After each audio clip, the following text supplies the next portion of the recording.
Drew Rafferty's Sneeze. For Luke, Andrew, and Ezra.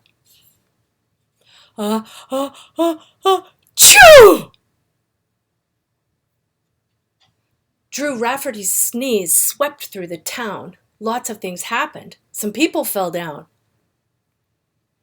Drew Rafferty's sneeze bent all the trees. A school full of children fell to their knees.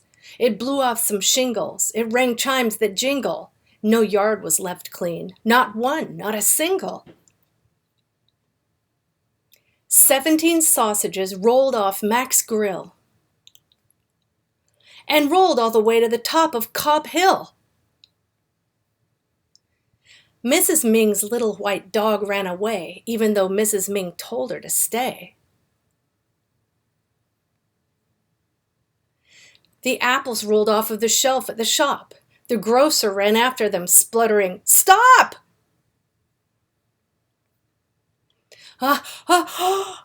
Drew Rafferty gasped, pinched his nose, and stopped the next sneeze.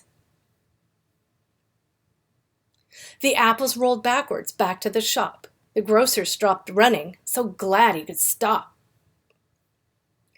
Mrs. Ming's little white dog scurried home. She patted her head and then gave her a bone.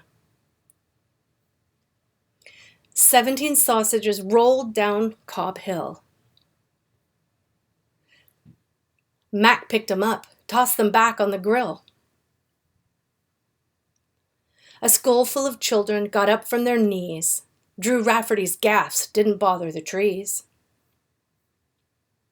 The school held a cleanup with everyone there.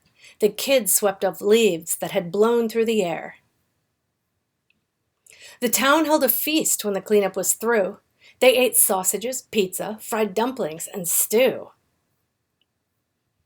The grocer was baking and had to come late. She brought gooey, delicious, warm applesauce cake. The people were happy, the children were fed, and Drew was embarrassed. His face was bright red. "Next time, Drew Rafferty, cover your mouth." The end.